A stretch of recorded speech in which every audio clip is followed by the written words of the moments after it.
ഈശോ മിശിഹായ്ക്ക് സ്തുതിയായിരിക്കട്ടെ. പ്രിയ കൂട്ടുകാരെ, ദുരിതങ്ങളിൽ നിന്ന്, കഷ്ടതയിൽ നിന്ന് നിങ്ങളുടെ ജീവിതം രക്ഷ നേടാൻ നിങ്ങൾ ആഗ്രഹിക്കുന്നുണ്ടെങ്കിൽ ഞാനിന്ന് പറഞ്ഞു തരുന്ന ആ ഒരു കൊച്ചു പ്രാർത്ഥന, ഒറ്റവരി പ്രാർത്ഥന നിങ്ങൾ നിരന്തരം ഉരുവിട്ട് നടന്നാൽ മതി. ജീവിതത്തിൽ വലിയ അത്ഭുതങ്ങൾ നടക്കും.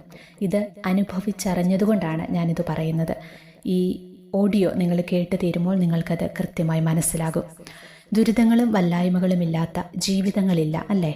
പക്ഷേ ദുരിതങ്ങൾക്കും വല്ലായ്മകൾക്കും മുന്നിൽ തളർന്നു പോകുക എന്നത് മാനുഷികമായൊരു രീതിയാണ്. ദുരിതങ്ങൾ പല രീതിയിൽ ജീവിതത്തിലേക്ക് കടന്നു വരാം. രോഗങ്ങളായും ദാരിദ്ര്യമായും അതെന്തുമാകട്ടെ, ഇത്തരമൊരവസ്ഥയെ നേരിടാൻ വളരെ ഫലപ്രദമായ മാർഗം ദൈവ മനുഷ്യന്റെ സ്നേഹഗീതിയിൽ പരിശുദ്ധ അമ്മ നമുക്ക് പറഞ്ഞു തരുന്നുണ്ട്.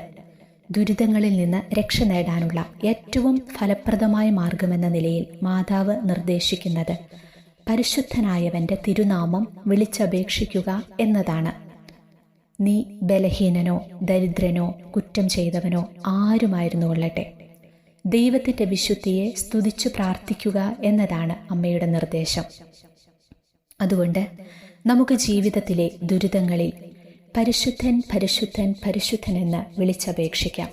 നമ്മെ ദുരിതത്തിൽ നിന്ന് രക്ഷിക്കാൻ പരിശുദ്ധനായവൻ സഹായത്തിനെത്തും.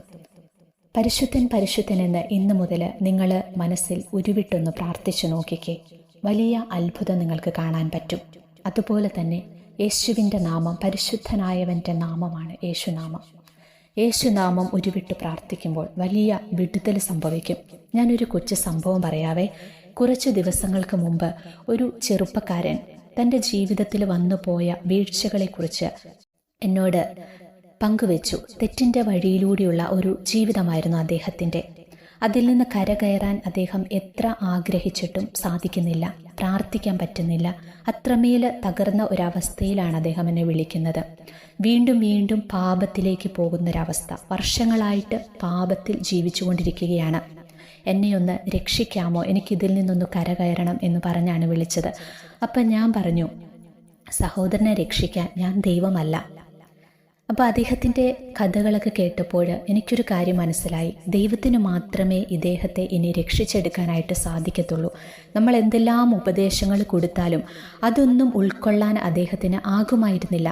അത്രമാത്രം അന്ധത കൊണ്ട് അദ്ദേഹത്തിൻ്റെ മനസ്സും ബുദ്ധിയും ഹൃദയവും ഒക്കെ മൂടപ്പെട്ട ഒരവസ്ഥയിലായിരുന്നു. ശരിക്കും സാത്താൻ്റെ പിടിയിൽ അകപ്പെട്ടു പോയൊരവസ്ഥയായിരുന്നു.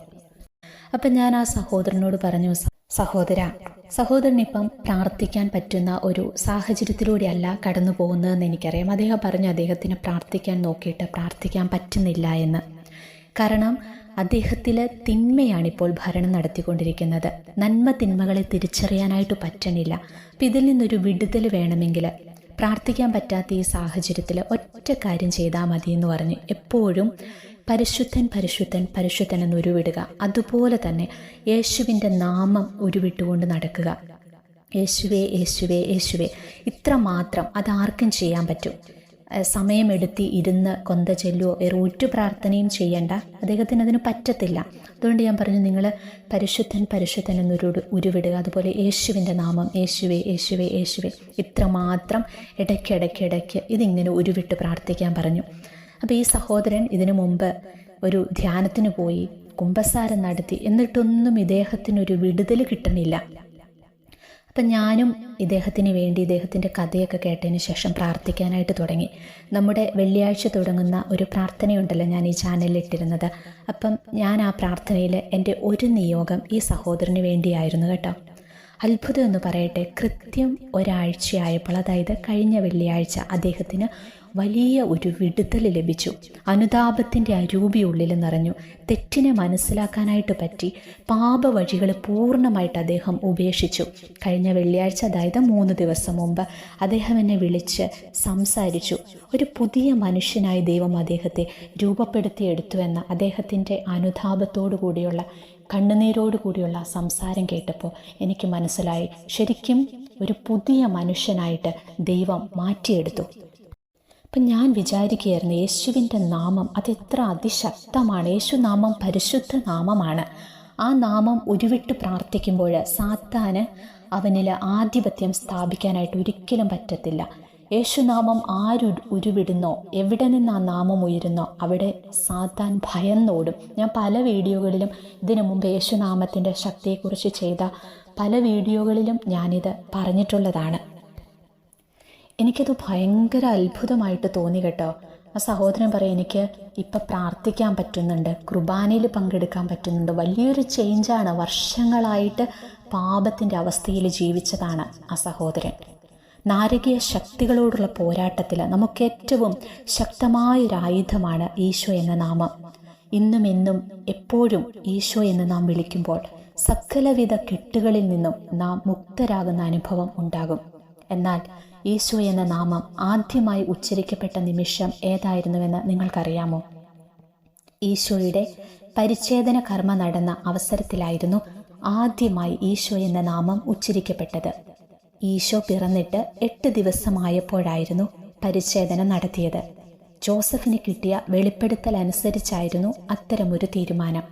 അതുപോലെ ഈശോ എന്ന് കുട്ടിക്ക് പേര് നൽകണമെന്നതും ദൈവിക വെളിപ്പെടുത്തലായിരുന്നു.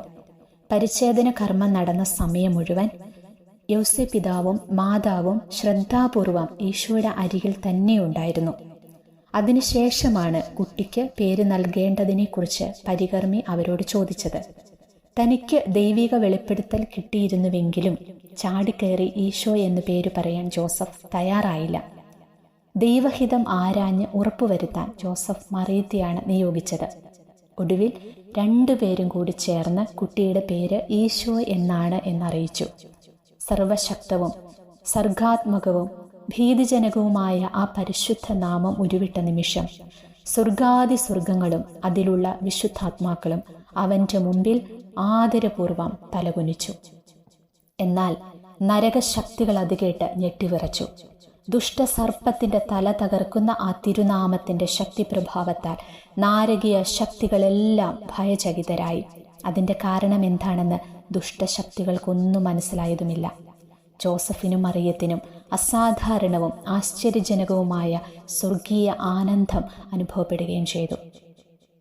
വിശുദ്ധ യൗസേപ്പിതാവിൻ്റെ ആത്മീയ ജീവിത യാത്രയിൽ പറഞ്ഞ കാര്യമാണ് കേട്ടോ ഞാനിപ്പോൾ ഈ പറഞ്ഞത്.